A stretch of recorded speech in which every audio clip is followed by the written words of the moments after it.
First off, I'd like to say thank you to Dave for taking the leadership role here. I'd like to say thank you to Vicki for all the hard work you put in there, and Georgianne for all the hard work she put into it too. So, I just want to say thank you for that. Ransom Paid is a part of a story of many stories that I've written. One finished, one I'm working on, and a bunch more in my head. So, Ransom Paid. Many years ago, deep beneath a great mountain range in a distant land, there was a mine. At the bottom of the deepest, darkest shaft lay a cavern with walls of pure gold. In this den of gold slept an ancient dragon. He drank the cool spring water that trickled down from the earth above and ate the molten rock that bubbled up from below. There he lay for years, content and peaceful, until the day the pickaxe of a miner broke through the walls of the dragon's den. Polished to brilliance through the rasping scales of the dragon, the walls of gold blazed bright in the light of the miner's torch. The miner's eyes widened in amazement and lust as the brilliant vision of gold blinded him. But before he could ponder his newly found wealth, the dragon's fury burst forth, crushing the miner in fire and claws. The dragon's anger exploded, and fire and flames rushed out of the mine. Furiously, he clawed at the shaft. Fire burst forth from his nostrils. He clawed his way into the hole. He squeezed his massive body into the shaft. His talons tore the floor. His claws scraped away the roof. His angry breath, billow of smoke and fire poured out of the mine.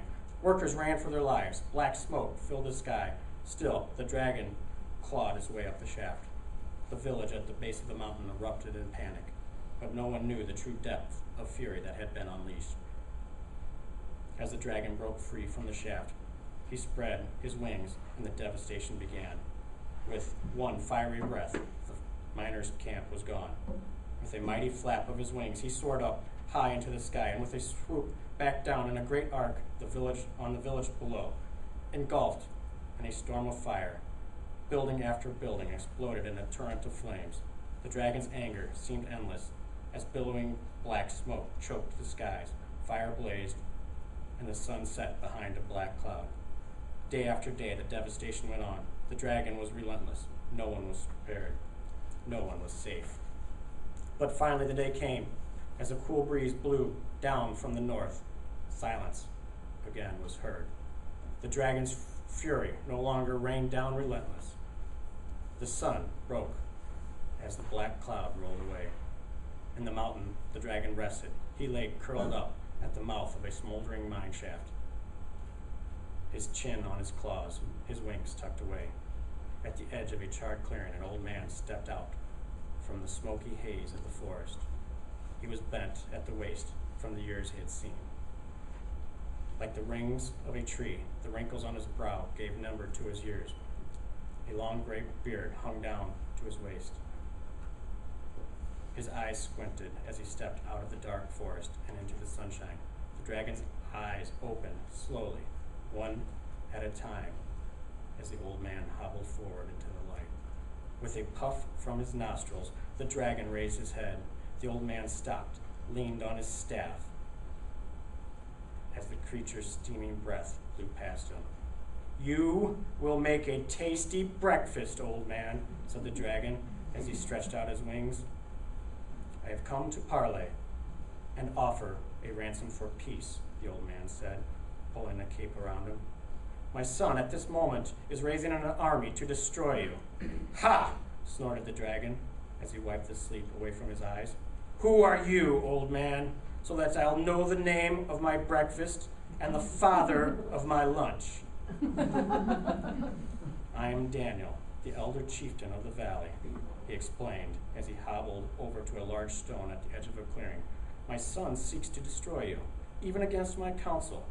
Many lives will be ruined, even if he succeeds." "You are wise, Daniel," said the dragon as he stepped away from the entrance of the mine. Daniel sat on the stone. "I have given you my name. Now may I ask yours?" "You may call me Lore, if that pleases you." He cocked his head sideways, questioningly. Are you a cripple or a wizard, old man? Ah, you question my staff. It is but a crutch for an old man.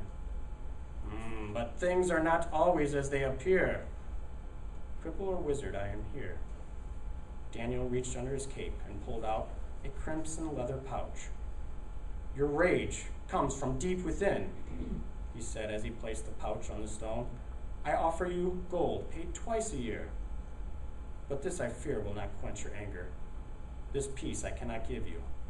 You alone can answer the questions only you can ask, answers only you can find, and the peace therein. Daniel stood and leaned on his staff. He looked into the eyes of the dragon. For a moment there was a glimmer of a tear. Pain flashed behind the anger, fear, loneliness, and sadness. All these and more bobbed up to the surface within the tranquil gaze. Lore breathed in deeply, still captured in Daniel's gaze. The blue sky trembled in the reflection of Daniel's eyes. The pain, like the ripples on a pond, rolled away and disappeared. Then, like a spring deep beneath the surface, the anger bubbled up again with new life. You offer me gold to ransom my anger? Lore shook his enormous head furiously. Your greed is not mine. I do not go madly searching for gold with a pickaxe. I do not ravage the land for my own needs. Your ways are not mine. But it is all I have to offer, a bag of gold and an ear to listen to what it is you truly need. Daniel shook his head, stroked his beard, and carefully chose his words. Yours you have slept deep beneath the mountain, alone, in the darkness of your unquestioned life. Answers to unasked questions grow like weeds on a tangled thicket that mask everything that once was you. And gold coins are what I need? Lore snorted as he poured the coins out of the pouch and onto the charred ground. The coins are but a token, Daniel whispered, a token of our willingness to live with you in peace, a ransom to pay for our trespasses against you. The sun rolled high into the sky as Daniel waited for Lore to speak. The dragon shifted in thought and then spoke.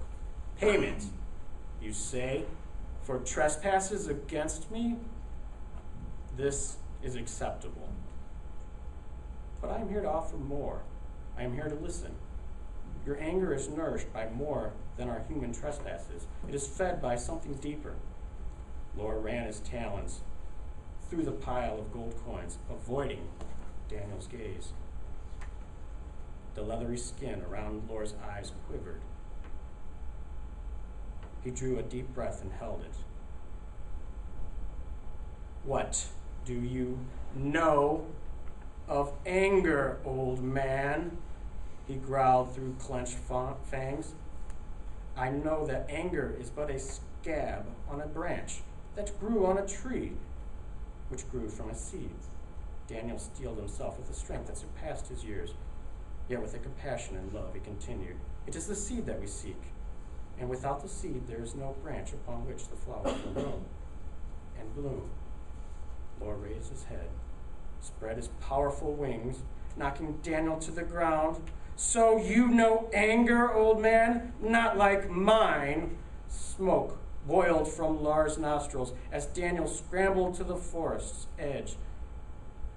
It was only now that Daniel truly realized the depth of anger in the dragon that had been unleashed. Daniel looked with horror into Lore's blazing eyes. Then in a flash, Lore spewed forth a fiery breath that engulfed the clearing in an explosion of fire. There, in the smoldering aftermath, lay the gold coins and the staff. Payment accepted, old man, Lore snarled as he picked up the gold coins and the staff and returned to his den. Narrowly, Daniel had escaped with his life. He returned to the village with a lesson he would never forget. From that day on, for years upon years, the ransom for peace was paid twice a year. The fiery dragon Lore was never heard from again, but the golden coins always disappeared. that's just a small part of the story. I got to dragon coins is the next story on that, so that's part of it.